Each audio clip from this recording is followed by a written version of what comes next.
Hi, everybody. Thanks so much for being with us. We are Country Crossroads Counseling and shooting Why You Worried About It. This is our fun podcast for a journey towards a better you. I'm Lindsay Bush. I'm HR Director with Country Crossroads Counseling.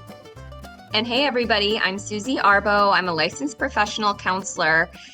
We're having fun today, right? It's summertime and, we are always kind of, talking about self-care during the summer. And so sometimes even if you can't go to the beach, you can maybe have a fun filter, or maybe you can look at pictures of the beach or pictures of water, whatnot. So we just thought we'd have a little fun today with this.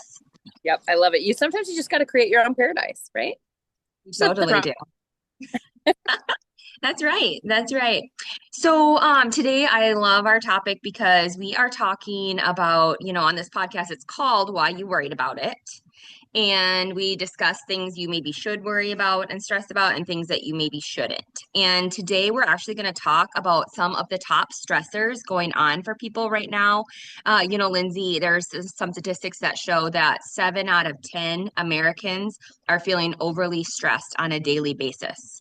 And I think we all kind of feel it. And so we're just going to kind of talk about some of the top ones right now, stressing people out. And then we're just going to give a couple tips about how to deal with some of those, and it's going to be a great little show. Mm-hmm. Yeah, no, I totally agree. And it's really interesting sometimes too. I think it's important to identify what those stressors are. Sometimes you just feel out of control, right? Like you feel like life is just nuts, too much is happening, kids, all the things. And it's like sometimes just actually pinpointing what is it, and then what can we do about it? Or is there anything you can do about it? Why are you going to continue to worry about it if there's nothing you can do? So I love, like, you sent me the topic list today and like the little pinpoints, and I'm super excited to dive into it because there's so many things. It's like you don't sometimes even realize that that's crazy, like creating more crazy in your brain. Like you don't even know that that's something that you're just going over. So I think it's great to like almost set it aside, put it in columns, write it down, think about it. Is this something that's really bothering me? And then what, making those steps and goals. So I'm excited for you to walk through it with me because life's been nutty at my house. So I need this today more than ever. Yes. Yeah. I think we all do. That is for sure. So, one of the number one stressors right now for people is actually money and actually financial. And we're kind of living in a economy right now that has been pretty stressful for people. You go to the grocery store and it takes little or nothing to rack up a huge bill, right? Or you go out to eat and, even, the price of eggs, everybody's kind of talking about all these different things and stuff. And so money is a huge source of stress for people. And whether you have $1 or $1 million, it's still very stressful. Yeah. No, I totally get it. I think one of the biggest things I made myself do, it was one of those things like we've talked about in past episodes about like eating the frog. Finances for me is one that it's easier if I know that I'm getting through today, I'm just going to put it off. I'm going to put it off. Everything's okay. I'll figure it out tomorrow. But all we're doing is creating more and more stress for tomorrow. And then you wake up with that same frog that's like just barking at you. So I made myself reach out to a financial. We have Ashley Struzik with Primerica. She's amazing. And I reached out to her and we've done a podcast with her actually. And she's really, you guys haven't listened to it. She's really good, but it totally put things into more of a workable stressor.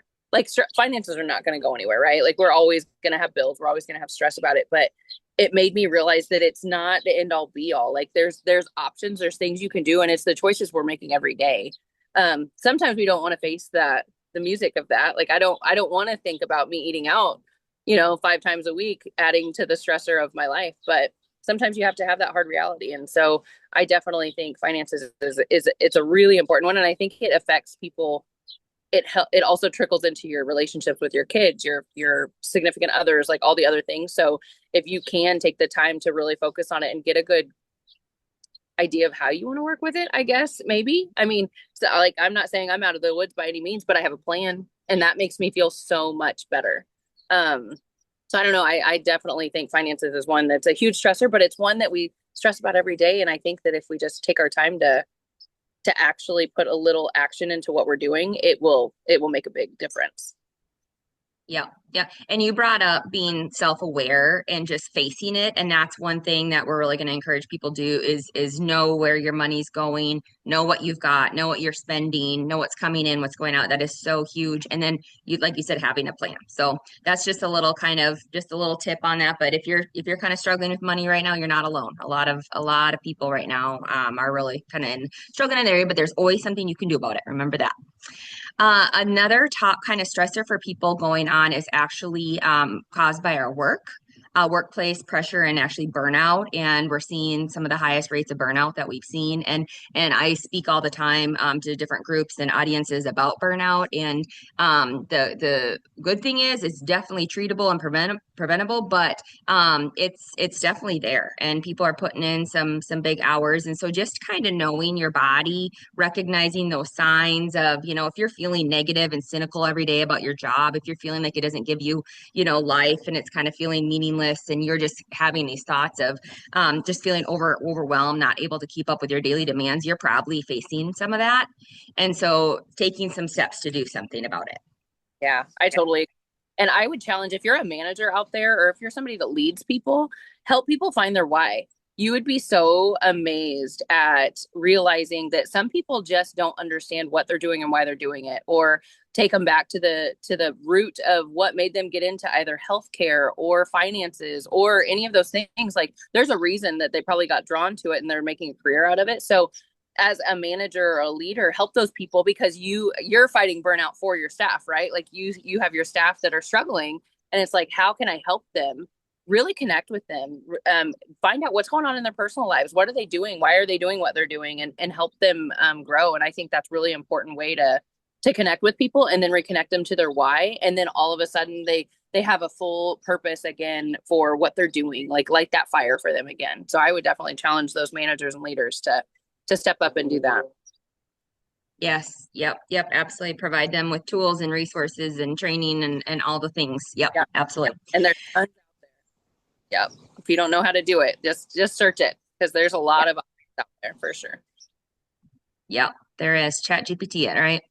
Um, another kind of stressor that you should kind of worry about that is a big deal in life is actually any kind of transition that humans go through.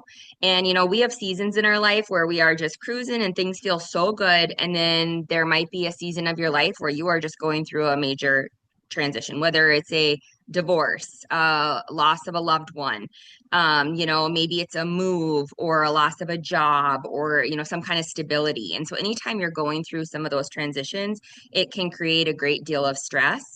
But I always kind of work with my therapy clients, and I do some reframing with them. And I always talk about it is just a season. This isn't your forever. This isn't like you're going to live the next decade of your life in this transition. We're going to work through it, and we're going to, do the best that we can, and use our good coping skills, our good, healthy coping skills through that transition.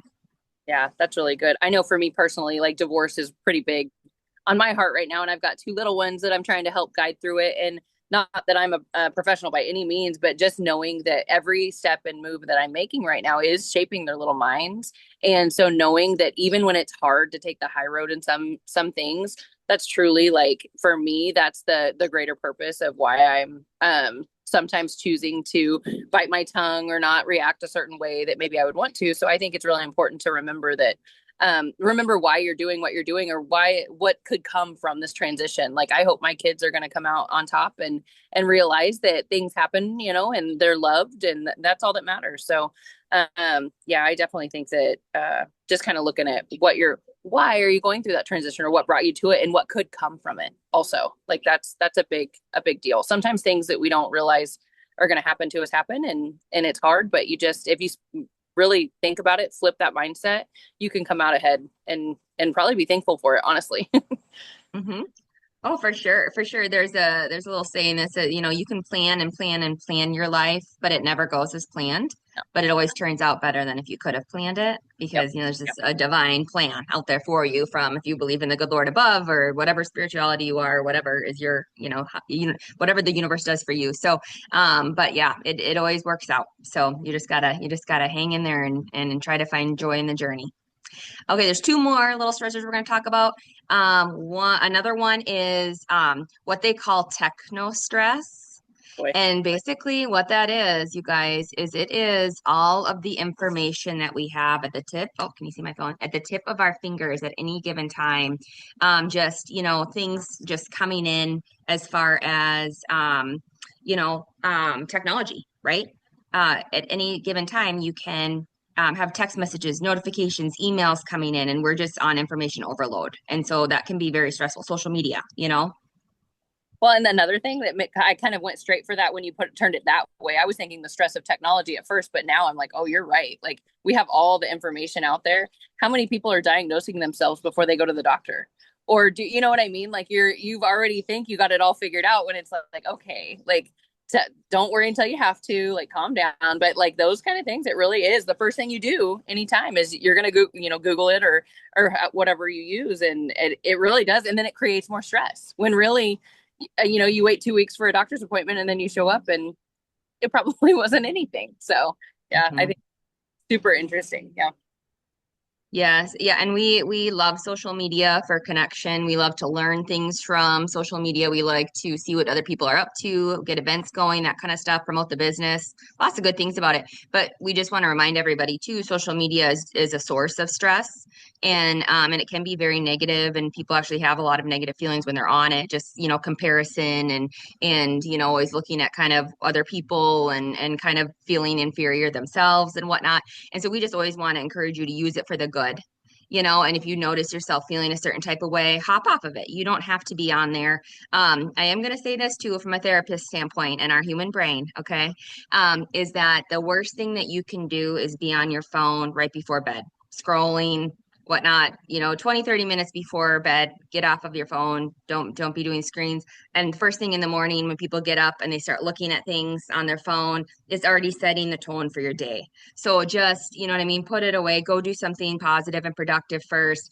And I do, my little trick. I do 5 minutes in the morning usually, and then 5 minutes at night, not first thing or last thing by any means, but at some point I kind of check in with my social stuff and then I'm off. And then that just is more positive for me. But you do you, figure it out. But we are going through a lot of stress Yep. as humans with technology. Yep. hmm Okay, and then the final one we're going to talk about is actually what we call self-imposed pressure. Yikes. And Own episode. Yeah. it should be. It should be its own thing. Yeah. It's just, us always feeling like we're not enough, feeling like we have to be perfect, feel fear of failure, and just kind of always in that mode of not feeling good enough about ourselves. Yeah. And that's such an ugly feeling. And then you can just like tunnels into more and more and more. And then it's so hard to get out of it. Like how, if you look for the bad, you're going to find it. Like, but how many times are you doing so many amazing things in your workday or with your kids or anything that you're doing, like you can find those little wins. And if you celebrate those, you're going to feel so much better than if you just focus on one little thing that you didn't get. Maybe you didn't reach a goal or you didn't get something done that you swore you were going to do. It's okay. Make a plan for the next day, move forward with it, but try not to like catch yourself only looking for the bad because if you look, you're going to find it. Literally, we all want to be better. We want to do better, but don't get stuck in that. Like try to find and celebrate all those little wins. Yep. Yep. What you focus on grows. Mhm. And so try to focus on all of the good things because if you're breathing, if you're listening to this right now, you're wanting better, and you're a good person. So focus on that. On the show, we love to give people actionable steps that they can actually use in their daily life. And so I love to do this exercise where I write down what is bothering me and what is stressing me out.